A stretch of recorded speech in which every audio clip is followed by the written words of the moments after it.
എന്തുകൊണ്ടാണ് സ്പെഡെക്സ് ദൗത്യം വൈകുന്നത്? സ്പെഡെക്സ് ദൗത്യത്തിനായി ഇനിയും എത്രനാൾ നമ്മൾ കാത്തിരിക്കണം? ഇതെല്ലാം പ്രേക്ഷകർക്ക് അറിയണ്ടേ? ഇതിനായി പ്രജിൻ സി കണ്ണൻ തയ്യാറായിട്ടുണ്ട് വിശദമായ വിവരങ്ങളുമായി. Prajin, good evening. Good evening Pravitha. അതെ, പ്രജിന് വിമൻസ് ഈവനിംഗിലേക്ക് സ്വാഗതം. പ്രവിത മാത്രം പറഞ്ഞു. അല്ല, ഞാൻ പറഞ്ഞു ഗുഡ് ഈവനിങ് പ്രവിത. പക്ഷെ പതുക്കെയായി പോയി. ഉറക്കെ പറയാം. Good evening everybody. Thank you so much. Thank you. നമുക്കിനി വാർത്തയിലേക്ക് കടന്നു കഴിഞ്ഞാൽ സ്പെഡെക്സ് ദൗത്യം ശരിക്കും പൂർത്തീകരിക്കാൻ ഇനി എത്ര സമയം എടുക്കുമെന്നാണ് ISRO അറിയിക്കുന്നത്. ഇതിൽ ഏറ്റവും വലിയ വെല്ലുവിളി എന്താണ്? വളരെ പോസിറ്റീവായി എന്തൊക്കെ കാര്യങ്ങളാണ് ISRO ഇപ്പോൾ പങ്കുവെക്കുന്നത്? അതെ, ഒപ്പം തന്നെ ഇപ്പൊ ഇതെന്താണെന്നുള്ള സാധാരണക്കാരായി നമുക്ക് മനസ്സിലാകുന്ന തരത്തിൽ പറഞ്ഞു തരാൻ കഴിവുള്ള ആങ്കർ കൂടിയാണ് പ്രജൻ. ഇത്തരം കാര്യങ്ങളൊക്കെ പ്രത്യേകിച്ച് ഞാൻ എപ്പോഴും ശ്രദ്ധിക്കാറുണ്ട്.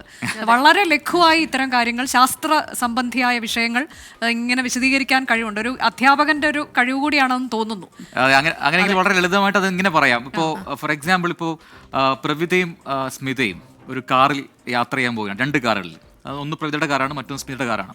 രണ്ടുപേരും ഒരേ പോയിന്റിൽ നിന്നും യാത്ര ആരംഭിക്കുന്നു. രണ്ടുപേരും ഒരേ വേഗത്തിൽ പോകാൻ പോവുകയാണ്. ഒരു 80 km/h, 80 വിടുക നമ്മൾ പറയില്ലേ, ഒരു 80 km സ്പീഡിൽ നിങ്ങൾ രണ്ടുപേരും കാർ ഓടിക്കാൻ പോവുകയാണ്. ഒരേ സമയത്ത് സ്റ്റാർട്ടിങ് മുതൽ 80 km വേഗതയുണ്ടെന്ന് വിചാരിക്കുക. പക്ഷേ പ്രവിത ആദ്യം യാത്ര പുറപ്പെടുന്നു. ഒരു 5 സെക്കൻഡ് കഴിഞ്ഞിട്ടാണ് സ്മിത യാത്ര പുറപ്പെടുന്നത്. എങ്കിൽ പ്രവിതയോടൊപ്പം എപ്പോഴായിരിക്കും സ്മിത എത്തുക?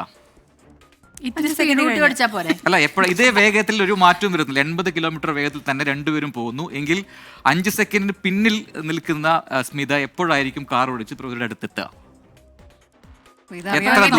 പ്രവിത സ്പീഡ് കുറയ്ക്കുമ്പോൾ. അതാണ്. അപ്പം ഒരേ വേഗത്തിൽ യാത്ര ചെയ്യുന്ന 2 വസ്തുക്കൾ തമ്മിൽ ഈ പറയുന്നത് പോലെ ആ ഒരു പ്രവേഗം, വെലോസിറ്റി, ആ സ്പീഡ് മെയിൻറ്റെയിൻ ചെയ്ത് പോവുകയാണെങ്കിൽ, ഒരു തരി പോലും വ്യത്യാസമില്ലാതെ മുന്നോട്ട് പോവുകയാണെങ്കിൽ ഒരിക്കലും ഒരാൾക്ക് മറികടക്കാൻ കഴിയില്ല. അത് ആ ഒരു ഡിസ്റ്റൻസ് അതങ്ങനെ മുന്നോട്ട് പോയിക്കൊണ്ടേയിരിക്കും. പക്ഷേ ആരെങ്കിലും യഥാർത്ഥത്തിൽ മറികടക്കണമെങ്കിൽ അതിലേതെങ്കിലും ഒരാളുടെ വേഗം കുറയ്ക്കണം. ഇത് നമ്മുടെ 8ാം ക്ലാസ്സിലും 9ാം ക്ലാസ്സിലും 10ാം ക്ലാസ്സിലും 11ാം ക്ലാസ്സിലും ഒക്കെ പഠിക്കുന്ന ഫിസിക്സിന്റെ ഏറ്റവും ബേസിക് ആയിട്ടുള്ള കാര്യങ്ങളാണ്. നമ്മൾ റിലേറ്റീവ് വെലോസിറ്റി അല്ലെങ്കിൽ ആപേക്ഷിക വേഗത എന്നൊക്കെ നമ്മൾ പഠിച്ചിട്ടുണ്ടാവും. ആക്ച്വലി ഇന്ന് നടന്നതും അത്തരം ഒരു കാര്യമാണ്. അതായത് നമ്മൾ സംഭവിക്കുന്നത് 2 പേടകങ്ങൾ, ഇവിടെ കാറിന് പകരം 2 പേടകങ്ങളാണ്. ഇത് സംഭവിക്കുന്നത് ഭൂമിയിൽ നിന്ന് ഏതാണ്ട് 470 km അകലെയുള്ള ഒരു ഓർബിറ്റിലാണ്, സ്പേസിലാണ്. അവിടെയാണ് ഈ എക്സ്പെരിമെന്റ് നടക്കുന്നത്. അപ്പോൾ തീർത്തും യാതൊരു ബന്ധവുമില്ലാത്ത ഭൂമിയുമായി വെറും കമ്മ്യൂണിക്കേഷൻ മാത്രമുള്ള, നെറ്റ്വർക്ക് കമ്മ്യൂണിക്കേഷൻ മാത്രമുള്ള 2 പേടകങ്ങളുടെ വേഗം അല്ലെങ്കിൽ റിലേറ്റീവ് വെലോസിറ്റി അത് കുറയ്ക്കുക. അങ്ങനെ കുറച്ചു കൊണ്ടുവന്ന് ഒരു പേടകത്തിന്റെ അടുത്തേക്ക് മറ്റേ പേടകത്തെ എത്തിക്കുക. ഈ പേടകങ്ങൾക്ക് 2 പേര് പറയും. One is target and the other is chaser. ഒരു ടാർഗറ്റിൽ ഉള്ള പേടകത്തെ മറ്റൊരാൾ പിന്തുടരുകയാണ്. അങ്ങനെ പിന്തുടർന്നതിന് ഏറ്റവും അടുത്തെത്തിയ ശേഷം അതിനുമായി യോജിപ്പിക്കുക. That is called docking. Actually docking എന്നത് ഡോക്കിംഗ് സ്പേസ് എക്സ്പെരിമെൻ്റ് ആണ്. അതാണ് നമ്മുടെ സ്പെഡെക്സ് എന്ന് പറയുന്നത്. അതായത് സ്പേസിലുള്ള ഒരു docking process, space docking experiment, അതിൻ്റെ ഷോർട്ട് ഫോമാണ് സ്പെഡെക്സ് എന്ന് പറയുന്നത്. ISRO അങ്ങനെയാണ് അതിനെ പേര് കൊടുത്തിരിക്കുന്നത്. എനിക്ക് പിന്നിലുള്ള ഈ ഒരു ഗ്രാഫിക്കൽ റെപ്രസെൻറ്റേഷൻ കുറച്ചുകൂടെ കൃത്യമായി ഇത് മനസ്സിലാക്കാൻ പറ്റും. നമുക്കറിയാം PSLV C-60 എന്ന് പറയുന്ന PSLV റോക്കറ്റ് ഉപയോഗിച്ചാണ് നമ്മൾ ഈ പേടകങ്ങളെ വിക്ഷേപിച്ചത്. വിക്ഷേപിക്കുന്ന സമയത്ത് പോലും ഈ 2 പേടകങ്ങൾക്കും ഒരേ വേഗമായിരുന്നു. അതായത് സ്പേസിലേക്ക് അതിനെ ഇജക്റ്റ് ചെയ്ത് വിടുകയാണ് ഒരേ വേഗത്തിൽ. പക്ഷേ ഒന്ന് അല്പം കഴിഞ്ഞാണ്, അതായത് ടാർഗറ്റിനേക്കാൾ അല്പം വൈകിയാണ് ഈ ചേസർ എന്ന് പറഞ്ഞ 2ാമത്തെ പേടകത്തെ ഇജക്റ്റ് ചെയ്ത് വിട്ടത്. അപ്പം രണ്ട് പേടകങ്ങൾ തമ്മിൽ ഒരു പ്രത്യേക ഡിസ്റ്റൻസ് ഉണ്ടാവും. അത് മെയിൻറ്റെയിൻ ചെയ്ത് കൊണ്ടാണ് ഇത്രയും നാൾ അത് സഞ്ചരിച്ചത്. ഏതാണ്ട് 20 km അകലത്തിലാണ് ഈ 2 പേടകങ്ങളുടെയും സ്ഥാനം ഏറ്റവും ആദ്യം ഉണ്ടായത്. ഞാൻ അതിനെ പ്ലേ ചെയ്യുന്നു. ഇങ്ങനെ ഈ രീതിയിൽ ഇജക്ഷൻ സംഭവിക്കുന്നു. 2 പേടകങ്ങൾ അങ്ങനെ അന്തരീക്ഷത്തിലേക്ക് അല്ലെങ്കിൽ സ്പേസിലേക്ക് ഇജക്റ്റ് ചെയ്യപ്പെടുന്നു. ഇതിൽ ഏറ്റവും ആദ്യമുള്ളതിനെ നമുക്ക് ടാർഗറ്റ് എന്ന് വിളിക്കാം, രണ്ടാമത്തതിനെ ചേസർ എന്ന് വിളിക്കാം. ചേസർ ആക്ച്വലി ഈ ടാർഗറ്റിനെ പിന്തുടരുകയാണ്, ഫോളോ ചെയ്യുകയാണ്. അതുകൊണ്ടാണ് അതിനെ ചേസർ എന്ന് വിളിക്കുന്നത്. അങ്ങനെ പിന്തുടർന്ന് പോകുന്ന ഈ 2 പേടകങ്ങൾ ഒരു പെർട്ടിക്കുലർ അകലം മെയിൻറ്റെയിൻ ചെയ്യുന്നു. ഒരു 20 km ആണ് ISRO കൃത്യമായി അതിനെ പറഞ്ഞത്. നമ്മുടെ ഈ ക്യാമറയിൽ കാണാം, ഒരു 20 km ആണ് ഇവർ തമ്മിലുള്ള അകലം. ഇനി ഈ അകലം കുറച്ചു കൊണ്ടുവരണം. കുറച്ചു കൊണ്ടുവന്ന് ഒരു 3 മീറ്ററിലേക്കൊക്കെ എത്തിക്കണം. ആക്ച്വലി ഇന്ന് നടന്ന പ്രോസസ്സ് എന്ന് പറയുന്നത് ആ ഒരു അകലത്തിലേക്ക് ഈ 2 പേടകങ്ങളെയും കൊണ്ടുവരാൻ കഴിഞ്ഞു എന്നുള്ളതാണ്. അതായത് ചേസറും ടാർഗറ്റും തമ്മിലുള്ള അകലം വെറും 3 മീറ്റർ, 20 കിലോമീറ്ററിൽ നിന്ന് 3 മീറ്ററിലേക്ക് എത്തിക്കാൻ കഴിഞ്ഞു. അതിനായുള്ള ഈ റിലേറ്റീവ് വെലോസിറ്റി അല്ലെങ്കിൽ ഇതിൻ്റെ വേഗം കുറയ്ക്കുന്നതൊക്കെയുള്ള പരീക്ഷണങ്ങളാണ് ഇന്ന് നടന്നത്. ഏറ്റവും പ്രധാനപ്പെട്ട കാര്യം നമ്മൾ മനസ്സിലാക്കേണ്ടത്, ഇപ്പോൾ നടക്കുന്ന ഈ ദൗത്യം ഇതൊരു ടെക്നോളജി ഡെമോൺസ്ട്രേഷൻ ആണ്. ISRO അവരുടെ സാങ്കേതികവിദ്യ ഒന്ന് പരീക്ഷിച്ച് നോക്കിയാണ്. കാരണം നമുക്ക് ഗഗൻയാനുണ്ട്, ചന്ദ്രയാനുണ്ട്, ഇത്തരം വലിയ പ്രോജക്റ്റുകൾ മുന്നിലുണ്ട്. ഫോർ എക്സാമ്പിൾ ഇപ്പോൾ സുനിത വില്യംസ് ഇന്റർനാഷണൽ സ്പേസ് സ്റ്റേഷനിൽ കഴിയുകയാണ്. എങ്ങനെയാണ് സുനിതയെ ഭൂമിയിലേക്ക് തിരികെ കൊണ്ടുവരിക? ഒരു വാഹനം ഇവിടെ നയിക്കണം, ആ വാഹനം ഇന്റർനാഷണൽ സ്പേസ് സ്റ്റേഷനിൽ പോയി ഡോക്ക് ചെയ്യണം, അല്ലെങ്കിൽ അവിടെ പോയി യോജിപ്പിക്കണം. എന്നിട്ട് അങ്ങനെ കിട്ടുന്ന ഒരു വഴി ഒരു വാതിൽ തുറന്ന് ആ വാതിലൂടെ സുനിത വില്യംസ് ഈ മെഷീനിലേക്ക് കയറണം, അങ്ങനെ തിരിച്ച് താഴെ ഭൂമിയിലേക്ക് വരണം. ഈ ഒരു പ്രോസസ്സ് എന്ന് പറയുന്നത് ആകെ 3 രാജ്യങ്ങൾക്ക് മാത്രം സാധ്യമായ കാര്യമാണ് ഇപ്പോൾ നിലവിൽ. ഒന്ന് അമേരിക്ക, ഒന്ന് റഷ്യ, മറ്റൊന്ന് ചൈന.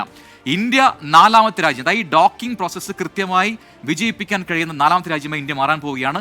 അതിൻ്റെ പരീക്ഷണം നടത്തുകയാണ്. കാരണം ഇവിടെ ഒരു മനുഷ്യരെയൊന്നും നമ്മൾ ഉപയോഗിക്കുന്നില്ല. 2 പേടകങ്ങളെ സ്പേസിലേക്ക് അയക്കുന്നു, എന്നിട്ട് അവ തമ്മിൽ അവിടെ വെച്ച് യോജിപ്പിക്കുന്നു. ഇതാണ് ദൗത്യം, ഇതാണ് പരീക്ഷണം. നമുക്ക് നോക്കാം.